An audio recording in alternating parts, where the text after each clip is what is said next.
Hey everyone, I'm Mike from theparkprodigy.com, and on today's video I'm going to break down the updated must-do tips and tricks, or really the updated tips and tricks video for Universal's Islands of Adventure theme park. So I've created a video like this in the past, however I am back in the parks. I think I'm just excited to be back in the parks, and that's why I'm kind of recreating it. I will have a bunch of new tips and tricks on this video, so if you are visiting Universal Orlando, specifically coming to Islands of Adventure, maybe to ride Hagrid's and maybe to ride the Velocicoaster, just be sure to stick around until the end of this video. I'm trying to beat the sun coming down, so as always, I'm very excited, but let's go get started.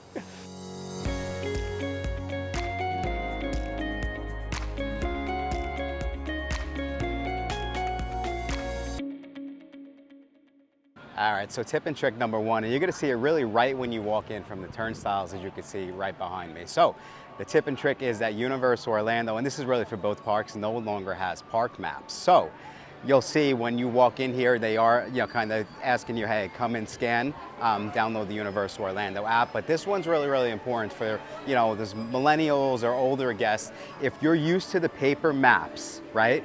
I would say definitely come up with a game plan, maybe print them out at home before you get down here, or just be prepared, because when I come with my family, my uncle couldn't believe it. So that's first, that's where I'm starting. Make sure that you download the Universal Orlando app before you get down here.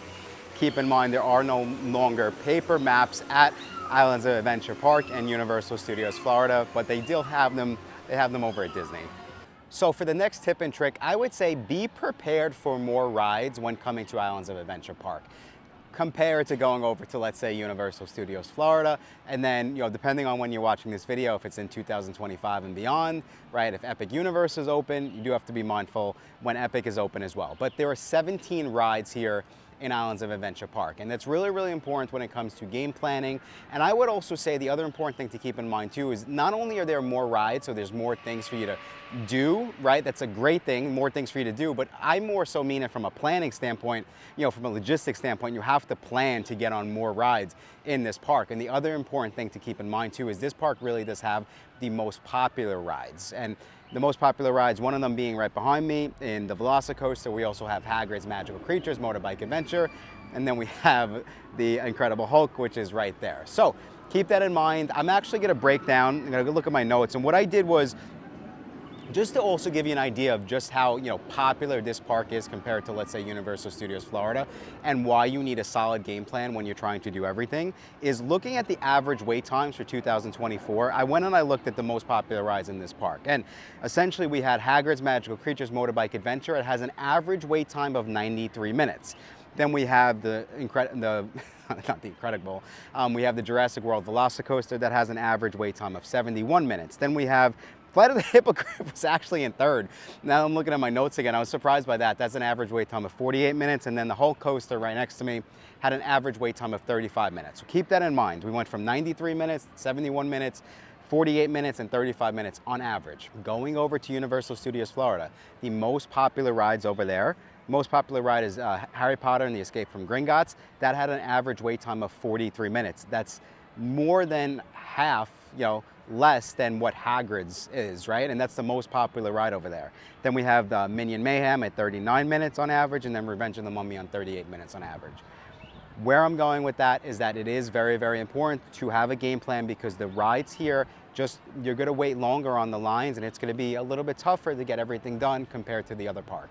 Okay, so from a planning standpoint, now one of the most popular questions that we do receive at the Park Prodigy is, when is the best time to visit? What are the slowest months? And as of 2023 and 2024, I went and I looked at the data, and the slowest month is still September. That is by far, not even close, the slowest month to visit Universal Orlando. On the flip side, one of the other months that we're kind of seeing increasingly become less and less crowded is May. And what I thought was interesting is if you go and look at the data really right before COVID, it typically was kind of January, in that close second behind September. But I don't know what's happened. Ever since the huge rush after COVID, there was a huge amount of families coming to the parks, and it was pretty consistent. But ever since, I would say 2023, 2024, it's been May and September. So I'm gonna have to go and look at some more data, and we're gonna have to track this now with the coming of Epic Universe. Another really, really popular question is, what is the slowest day to visit Islands of Adventure Park? I actually just did a complete video on that breaking down the slowest days here at Islands and Universal Studios Florida. So be sure to go check that out if you want to learn more. But the slowest day here and the best day, in my honest opinion, is always going to be Wednesday at Islands of Adventure. All right, so for this next tip and trick, I'm just trying to give you an idea of essentially where I am. So this is kind of where I just walked in from the turnstiles over here. The tip and trick is that there is a Starbucks location in Islands of Adventure Park. When you walk in and you kind of get to the end of the Port of Call area right over here, I don't know if you guys could see the Starbucks sign right there. So that's where the Starbucks is. If you need your caffeine in the morning and you come into the parks, you forgot to stop on the way over, keep in mind that it is essentially right to the left here, just to give you an idea again of where I am. The Hulk is right there, right like in the center there. You probably can't see it. That's the Velocicoaster. So it's essentially, when you see the Hulk, just kind of go left and you'll see it right there. So sticking with that theme, the next tip and trick is to always use early park admission at Islands Adventure when you can, specifically for the reasons I just mentioned, because it really gives you a huge benefit and an edge to get that extra hour in the morning, right? Now, specifically, the reason being is because really 3 of the most popular rides, now that we've established them, are all included with early park admission at this point in time. So that is going to be Hagrid's Magical Creatures Motorbike Adventure, the Jurassic World Velocicoaster, Flight of the Hippogriff, but also the other main Harry Potter ride, which is Harry Potter and the Forbidden Journey. So as you could see, by getting that extra hour, I personally, what I do, and I've said this many, many times on my channel, I will continue saying it, I will show up an hour before early park admission starts. I would be some of the first guests into the park. If you do that, if you are extremely early for early park admission, right, you will get onto Hagrid's Magical Creatures Motorbike Adventure, the Velocicoaster, Harry Potter, and the Forbidden Journey. I would do those 3 in that order. If you want to go on Flight of the Hippogriff, just do Flight of the Hippogriff instead of Forbidden Journey, but you'll get on the main 3 rides within the first hour and a half if you follow that tip and trick.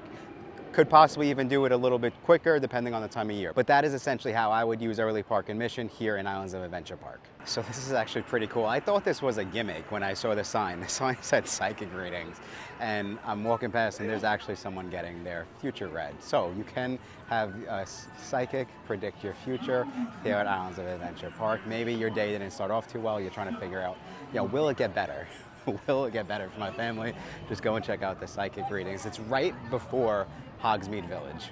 So another fun tip and trick, and it's actually here in Hogsmeade Village, right behind me, you can actually send a postcard to anyone you want to in the world. So it's a Wizarding World of Harry Potter themed postcard, but you can do that here within the parks. I really think that's one of those things that you wouldn't expect when coming to Universal Orlando. So it's kind of like the money over in Diagon Alley. So again, if you have kids, I think they'll really enjoy doing something like that. Another one of the great tips and tricks here at Islands of Adventure Park is to take your time and really take in all of the detail in Hogsmeade Village, right? All of the hidden Easter eggs, and specifically the one main ride that comes to mind is Harry Potter and the Forbidden Journey. So that ride is the ride inside the Hogwarts Castle. It's really late at night, I've been doing, it's a long day. So that's the ride inside Hogwarts Castle. The other important tip and trick is that if you are prone to motion sickness, do not go on that ride. I've said that, I can't even count how many times I've said that on my channel.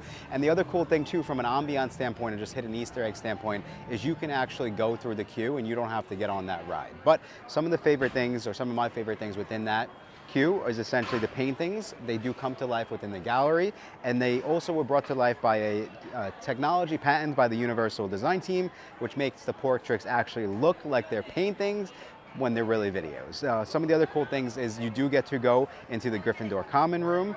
The cabinet just past the Fat Lady also contains screen used and movie props from the actual Harry Potter movies. Additionally, you go into Dumbledore's office. You also get to see the Defense Against the Dark Arts classroom, which contains mementos from each dark arts instructor. And then, of course, we can't forget the sorting hat right before you get onto the ride. But that's just one of like many. Also, I did showed you guys where you could send the postcard earlier in this video. But also, if you go like next to the post office, you'll essentially hear howlers who are essentially yelling at the Hogwarts students, just like Ron got a howler, right? So there's just little like things like that. Also, all the way up here, right there, You'll see the owl, essentially. There's just hidden Easter eggs all over the place. So just take it in, especially if you are a Harry Potter fan.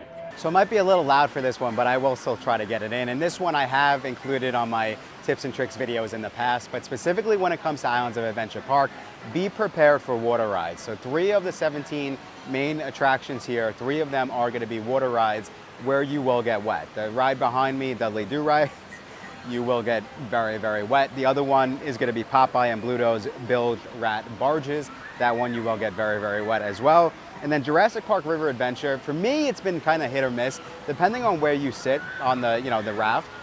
But be prepared because, again, depending on where you sit, you can get very, very wet on that ride as well. Some folks really enjoy, to get soaked when in the parks. I've always said to either do it, when the sun is at its highest or the hottest, or, in summer like this, like it's 7:30 right now in July, it's probably 95 degrees out. I don't think I'd mind getting wet, and I've said in the past that I hate getting wet on water rides, but if you're going back to your hotel, not a big deal. Another important tip and trick specifically for Islands of Adventure Park, because of the water rides, make sure that you bring lanyards. And if you're trying to save money, bring the lanyards from home, or you can buy them when you get down here. But I actually just saw them in the gift shop, and I was like, oh, that's a good idea, because specifically, it is very, very popular in Universal, but here in this park, because of the water rides, you don't want to get your tickets wet, especially if you have the Universal Express Pass. So another important tip and trick from a planning standpoint is to keep in mind that typically Islands of Adventure will close a little bit later than Universal Studios Florida. So this is especially important for families who have that park-to-park ticket and can kind of jump back and forth. Now, like I said, I'm here in July 2024. Tonight, Islands of Adventure is open 1 hour later than Universal Studios Florida. So Universal Studios Florida is open till 9, and then Islands of Adventure is actually open till 10. But this also is very, very important, specifically in the fall for Halloween Horror Nights, where Universal Studios Florida will close for the Horror Night event, and then a lot of families will come over to Islands of Adventure, and it's typically, I would say at least another 2 to 3 hours that this park will be open. So keep that in mind as you're planning your Universal Orlando vacation. All right, so I am going to read off my phone for this one, but there's actually a way to get a free interactive wand. So you do have to spend money in order to do that, but I do think this is going to be really at both parks. It's important to just understand and know that coming in, because maybe you are going to buy merchandise and maybe your kid does want an interactive wand. So I'm going to read off my phone. I just went into the gift shop again as of July 2024. This is essentially the promotion. So purchase a $500 merchandise shopping cart and receive 1 select interactive wand, 1 select lanyard, 1 select reusable tote, and 10% savings on purchases made using the gift card, essentially. Then also there's purchase a $300 merchandise shopping cart and receive 1 select interactive wand, and that's it. So if you do plan to spend $300 in merchandise, you could buy a $300 gift card essentially, and you'll get the interactive wand. I think that's really cool, because in years past, I don't think it was the interactive wand. So I'm happy to see that, because that really is the one that you want, especially when you're running around the Wizarding World of Harry Potter. Okay, so I know if you know the theme parks, you could see the rides behind me. You know now I'm now in Universal Studios Florida. But the tip and trick is I actually just timed how long it took me to walk from Islands of Adventure. I was in Hogsmeade over in Islands of Adventure over to Universal Studios Florida. And it did take me, it was 8:05 to 8. It took me 18 minutes from all the way back there. I stopped, I got a diet soda. So 18 minutes, and I would say though, if you're traveling with a family, that's about right. And you can plan at least how easy it is to go park to park here in the parks, as we have Bumblebee behind us. All right, so another important tip and trick when visiting Universal's Islands of Adventure, and I would say use the single rider lines when you can. So I actually just did a full video on this, and what we described in that video was essentially you want to go on rides that have 4 people to a row, essentially. Those are going to be the quickest when using the single rider line. One of the main rides that I did speak about was Kong right behind me. I thought that was one of the best rides to use, but also I said on the flip side though, you do have to be mindful when using the single rider lines that you can miss out on some of the queues. But as a general rule of thumb, I do feel like this does have some of the best rides to use the single rider lines on. Kong is one of them, Harry Potter and the Forbidden Journey is another, and then the Incredible Hulk Coaster is another. You'll see in that video I also said that Velocicoaster and Hagrid's were hit or miss, but be sure to go check out that video if you'd like to learn more about the single rider lines. All right, so another great tip and trick when visiting Universal's Islands of Adventure Park, and you'll see one of the things that I have said a couple times on my channel is that there's not that much for families with very, very young kids to do. But that's not true over in this section of the park, where we do have Camp Jurassic, which is essentially right behind me. And then we also have the brand new DreamWorks land, which is over in Universal Studios Florida now. So be sure, I actually have a tip and trick video on that, and I'm plugging a lot of my videos. But the truth is they all do tie in together, and they're important if you are planning a trip. But Camp Jurassic is one of the best places to bring, for families with young kids to come and visit. Also, right across from Camp Jurassic is a great meet and greet for kids, families, and that is the character meet and greet with the Raptor Blue. Something like we've never seen before in the theme parks. I really, really love it. I think it's really, really clever and cool. So be sure to go check that out as well in the Jurassic Park section. So on my last Islands of Adventure Tips and Tricks video, I actually told everyone to go and make a reservation right there at Mythos. In my honest opinion, it is still one of the best restaurants in the theme parks. But what I think a lot of families might look past is that Islands of Adventure actually has a lot of really, really good quick service restaurants too. So some of my favorites are going to be Fire Eater's Grill, which has really, really good gyros, just a really good place if you're trying to eat healthy. Then we also have the Three Broomsticks, which is in Hogsmeade Village here in the Wizarding World of Harry Potter in Islands of Adventure. That's going to be more so kind of like, I would say barbecue food, but it's really, really good. Also, the Leaky Cauldron over in Diagon Alley is really good as well. But I think my ultimate personal favorite is going to be Thunder Falls Terrace, which is over in the Jurassic Park section of this park. Again, that has really, really good food. They have kind of more so like rotisserie chicken and ribs, but also if you're eating healthy, they have like salads and stuff like that. Definitely be sure to go check that out for either lunch or dinner. So another important tip and trick that kind of ties into eating here in the parks that just popped in my head, I would say when it comes to the quick service and doing like mobile ordering and stuff like that, being mindful that not all of the restaurants are open till the park closes. And I come to the parks a lot, and I actually have made this mistake twice now, very, very recently. Me and my girlfriend were trying to grab a bite to eat. It would be coming later in the evening, and both times we couldn't, order. I would say to be safe, if you are hungry and it's coming towards the end of the day and the parks are closing, I would try to eat at least 2 hours before the parks are closing. So just be mindful of that, and because there's nothing worse than being in the park and you're hungry and you can't grab a bite to eat. You got to wait till you get back to your hotel, and worst, what happens if the hotel doesn't have food by the time you get back there late at night? So just be mindful of that. I don't want to see anyone, go back hungry. I take food very, very seriously, so it's something I learned the hard way. So on my last Islands of Adventure Tips and Tricks video, I actually did speak about character dining being back in the park, but that was actually over in Marvel Superhero Island. But some families might not realize that there is a seasonal character dining experience here in Islands of Adventure Park, and it is essentially breakfast with the Grinch. And it is the over-the-top Grinch, that we kind of see in all the social media stuff around the holiday season. It's really, really cool. So Breakfast with the Grinch essentially is hosted at Circus McGurkus Cafe. Stupendous. And this breakfast experience includes a buffet and a chance to meet the Grinch himself. In our opinion, I'm actually reading this. I took this from my blog post. In our opinion, this is one of the best character meet and greets in both Walt Disney World and Universal Orlando. And essentially what you get is, like I said, you get breakfast in Circus McGurkus, you get one non-alcoholic beverage, you get an opportunity to meet the Grinch and friends. And then I think this is the game changer for me when it comes down to price, like is it worth it or not? You do get one digital download of a photo with you and the Grinch, and essentially pricing as of last year anyway, 2023, it was $41.99 plus tax for adults and $26.99 plus tax for kids. So another really, really fun tip and trick as I'm walking through the Jurassic Park section of Islands of Adventure, I'm thinking of Marvel. So a lot of families might not be familiar or aware that Islands of Adventure actually does have a Marvel section in this park. I'm talking about the whole coaster a lot, but one of the cool things that I actually wanted to just fill everyone in on is if you do have Marvel fans in your family, specifically young kids, the popcorn over in Marvel Superhero Island, it's green for the Hulk. So that's just one of those little things you could do as a parent that I think the kids would kind of just eat up, literally and figuratively. So last but not least, I'm trying to give a show of what there's people lined up right now for the brand new Hogwarts Always show, which is going to be essentially on Hogwarts Castle right behind me. So this show is brand new, like I said, as of June 2024. The thing that I really love about the show is it actually has a different ending essentially for each show, or there's 4 different endings, I should say. And at the end of each show, it could be, the House Cup winner could be one of the 4 Wizarding World of Harry Potter houses. So that is brand new, different for 2024. Hogwarts always on Hogwarts Castle. If you've been watching my channel, you already know, unfortunately, there's no like set schedule. Essentially, if it's running, let's say tonight, if it's running, it's going to start, shows will start at sunset, and they'll pretty much run like every 15 minutes. So that's why everyone is lined up kind of behind me. They're trying to get a really, really good viewing.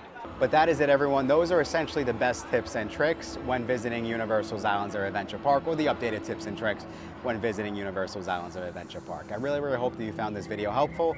And like I said, if you are in the process of planning a Universal Orlando trip and you do need a little additional help, just be sure to go check out our website, theparkprodigy.com. And as a thank you for sticking around all the way till the end of this video, I do have a special promo code that you can go use to grab some extra money off your next Universal Orlando theme park tickets or vacation package, whatever it might be. That promo code is going to be YouTube25. And if you need more hands-on help, if you're trying to book a hotel and ticket package and you want to get the help of myself and my team, there is a link. You can go and fill out the questionnaire and you can get a free custom vacation package quote for your next family vacation. But I think that's all the time we have for today. Thank you guys again so much for checking out this video. And until next time, I will talk to you soon.